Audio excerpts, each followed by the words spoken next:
Hey guys, it's Ian here with Hobbies of Man once again, and today we're doing another light novel review. This is, I think, the first one this year, which is a shame. I actually would have liked to do more, but for whatever reason, I just didn't really read too many light novels this year. But today we're looking at Guin Saga, Book 1. This is called The Leopard Man, or The Leopard Mask, sorry, as you guys can see right there. And this is by Kaoru Kiramoto, and it's published by Vertical, so you guys can see on the side there, although this is technically by Kodansha nowadays. The demographic for this is probably YA, right? It doesn't have a label on it, but at least you can see that it's a fiction fantasy story. And this is, genre-wise, heroic fantasy, sword and sorcery. In fact, the first time I heard about this, I heard about it in the context of it being like the Japanese version of Conan. And I wouldn't necessarily say that. I mean, it still has a lot of similarities, right, to things like Elric and Conan and maybe Jirel of Jory, like these sort of like classical pulpy type of early fantasy that isn't super like verbose and annoyingly like long, right? Although this is an insanely long story, actually. So it does kind of have that sort of vibe to it. And this author actually died before she could finish the story, and it's been picked up and being worked on by other people. It's probably Japan's biggest example of heroic fantasy that isn't, like a manga. Although I'm not exactly sure about that. And this was published in 2007 here in the States, and this is book 1 of 5 that were published here in the States. Although the 5 books that were published here in the States only cover the first story arc of the Guin Saga. Apparently there's like over 100 volumes of this story, and they're still ongoing, right? There's a very interesting kind of concept and history to this story. I don't really have too much of it, in my mind. I'm not really that aware of it, but I know some of the basics, right? Adaptations wise, it does have an anime. I think it's only 12 episodes, and it looks pretty cool. And I would assume that it's pretty nice, and actually probably covers more than the 5 books that we have here in the States, but I'm not really sure. I haven't watched it. Ratings wise, is a 4 out of 5 for me. I think that the cultural value and the interesting aspect of this being Japan's premier example of heroic fantasy pushes it over the edge. If I wasn't interested in heroic fantasy or, sword and sorcery, as it's more commonly known, I don't necessarily think that I would have given this such a high score. I would have maybe given it a 2 out of 5 or a 3 out of 5. But because it lines up very well with my interests, it has a little bit more to it, right? So yeah, the premise here is that we have the kingdom of Paros, and it has recently fallen, and we follow the heirs as they escape into the forest, find a warrior in a leopard mask, and end up having to join forces to survive. And so the story is basically just revolving around these 3 characters that we see here in the cover. The girl character is Rinda, and the boy character, which is this one, is Remus, and that is Guin, or at least that's what he calls himself, because he doesn't have any memories, right? And it's very, very interesting. I actually find it very enjoyable to read, although the kind of styling of it is a bit odd. Feels very atmospheric, which is a bit different from the punchy, narrative-focused kind of vibe of heroic fantasy or sword and sorcery that we get here in the States, right? So let me jump into the plotline here, and then we'll talk about some of the interesting facts about this book as we go through it. So the story opens with setting up this creepy mood, introducing you to a leopard-headed man who was recently woken. And then it moves on to the main story by telling us about this pair of children, Rinda and Remus, who are hiding in a forest. And they're suddenly hearing hoofbeats, and they see that the black armor riders are coming to them, and they are caught. As they're experiencing this traumatic event, the leopard man kind of shambles in, kind of unclear, kind of doesn't know what's going on, and eventually ends up fighting these black riders. He manages to kill most of them because he's, this paragon of Adonis and beastliness, and like this amazing, gorgeous, warrior man, very Conan-esque, and he manages to beat them. The kids try to help him remove his mask after he finishes the fight, and it seems that it's impossible. The man collapses here after saying the only word that he can muster at the moment, which is Guin, or Guin, and he collapses. He falls to his to slumber, basically, And then the children help him find water eventually. They eat, and finally he's able to communicate with them. He happens to learn things and be able to communicate quite quickly after the initial interaction with them. So maybe there is some magical aspect to him. I'm not really sure.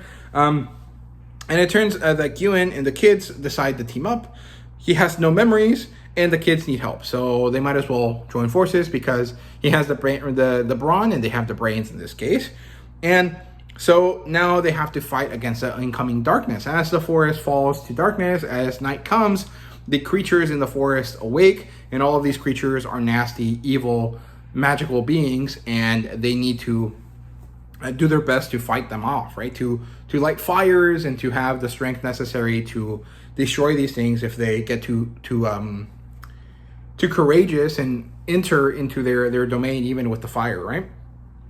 And so the monsters decide to come, and Guin and the twins must fight them off, must find a way to escape. And so they run off to Stafolo's Keep, which is the nearest civilization, basically the nearest outpost of civilization around. And they have to do this because they want to survive, even though Stafolo's Keep is actually under the control of the enemy of Paros, the people that have recently destroyed Remus and Rinda's kingdom, right? And so they're caught by 30 Black Knights as they're approaching, and they're taken in peacefully. And once there, they meet the Keep Lord, who is the main villain of this book, who is all clad in black, who has some sort of sickness to him, and is completely encased in this armor so that nothing about him escapes into the rest of the world, right? It's very interesting. And they try to take Guin's mask off. When they can't, they decide that he is some sort of monster man. And the Keep Lord introduces himself as the Count Vannon, and Rinda is sent to the top of the Keep's tower, where she will be treated as a very special prisoner, where Guin and Remus are sent to the normal dungeon, I guess. And at this point, the boys meet a spell sword, the man that's at the cell next to them, called Estaban. And this doesn't really end up being anything meaningful in this book. I think it's set up for the future. But they do meet him, and they interact with him a little bit. And he tells them about the mysterious disappearances of people that are up in the tower that Rinda is currently in. And so this tells us that the characters have to find a way to save her at some point, right? Then later, Guin is taken down to Count Vannon and forced to fight some monsters. And this is very reminiscent of when John Carter of Mars has to fight the White Ape, thanks to Tartarchus in The Princess of Mars. It's a very similar scene where Guin has to fight this big, great white ape, and with his superior physical prowess, he manages to tumble it, as well as some gentle intervention from some of the knights that decide that he is worthy of respect and help him out, right? As this is happening, we get to see that Rinda goes up to the room and finds a different person there already, a little Sem girl that's like a little monkey person. And the little monkey person and Rinda find a way to communicate with each other, even though they don't speak the same language, and develop a small, meaningful bond with each other as, Guin is fighting for his life against a giant ape.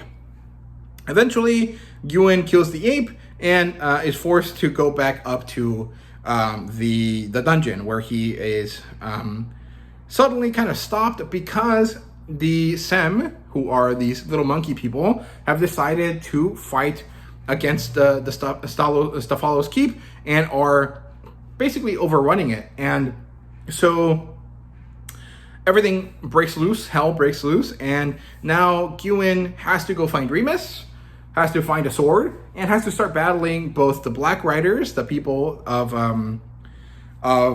Count Vannon, and all of the Sems as they climb the tower to go find Rinda. As they're doing this, Rinda and the Sem girl, whose name is, Suni, encounter a mysterious black figure in their room that initially tries to seem to eat them and then gets distracted and has to go back downstairs. Guin and Remus start fighting their way up the tower. They manage to make it all the way up there, but then they lose the keys, and so they have to rush back down. They manage to make it all the way up again, and they manage to save Rinda and Sunni. They are trapped at this point because the Sem have overrun the keep, and they have to find a different way to get out. And so they descend into these dark rooms, these kind of, I don't know, like secret passages in the keep, and they make it down to this nebulous dark area where they have to fight the spirit of Count Vannin, which is actually kind of more like a Dementor or something. And it actually took the form of Count Vannin and has been using it in order to feed itself.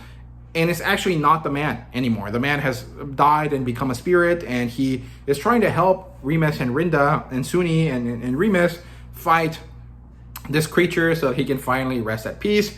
They manage to kill Vannin again so that he goes to be in peace, and they manage to escape from the Dementor thing, and they go off onto their next adventure there at the end. It's kind of weird how it works, but they manage to exercise it in some way, and the ghoul is at least stopped by the fire that they set, and they manage to jump into the river and hopefully make it to the next area where they need to go to continue their journey. And overall, I actually really enjoyed the plotline here.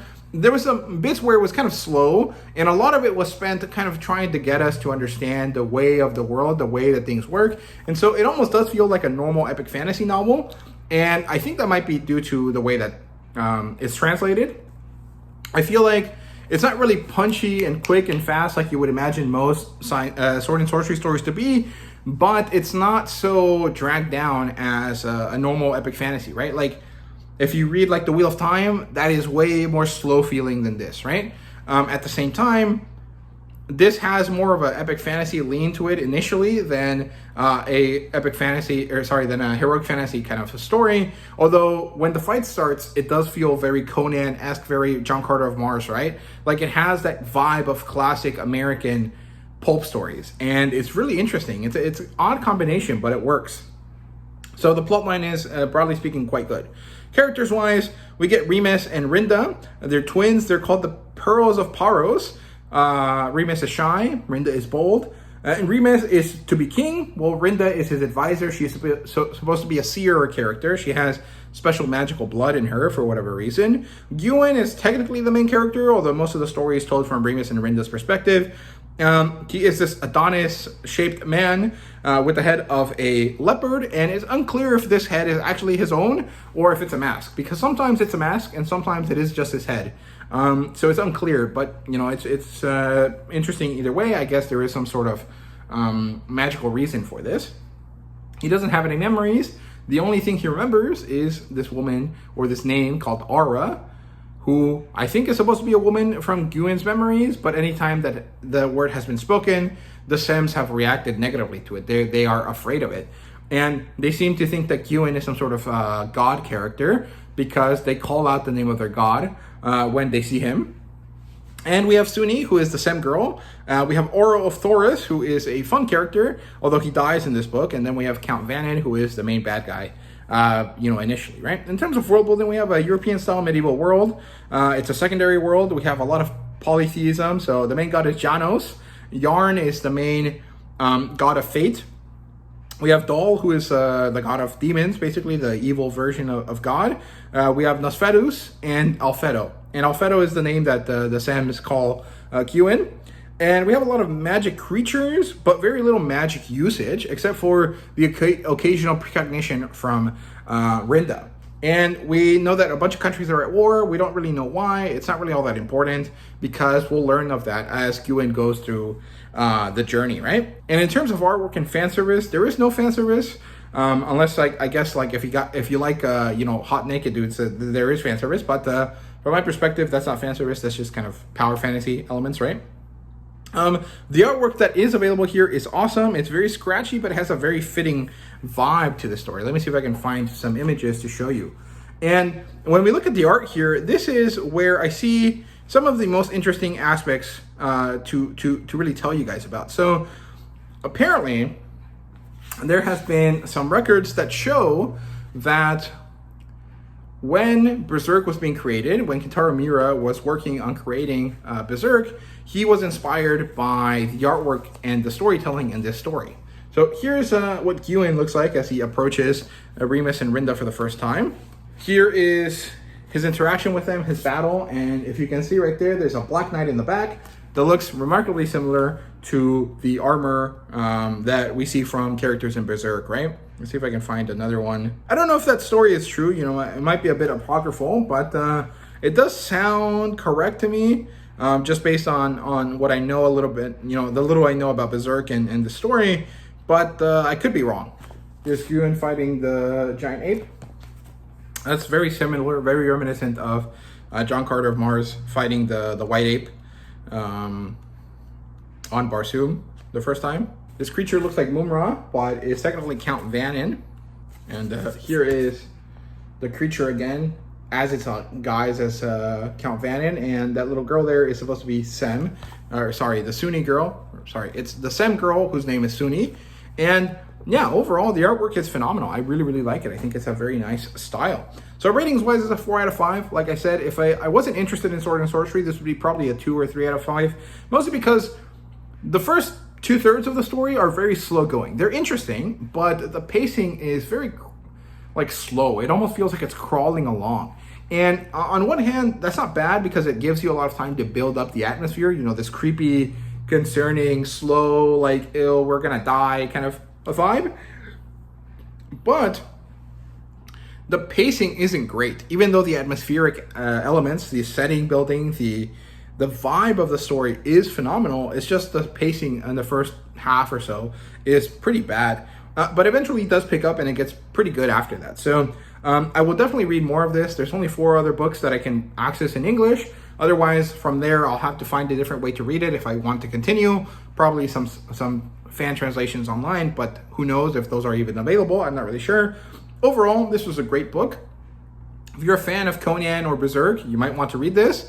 Just keep in mind that there is going to be a lot of slow vibes to this at the beginning, and you just have to get through them before you get to the really good, meaty stuff in the story. So, yeah, those are my thoughts on Guin Saga Leopard Mask. Let me know what you thought down below. Thank you so much for watching, and see you guys later.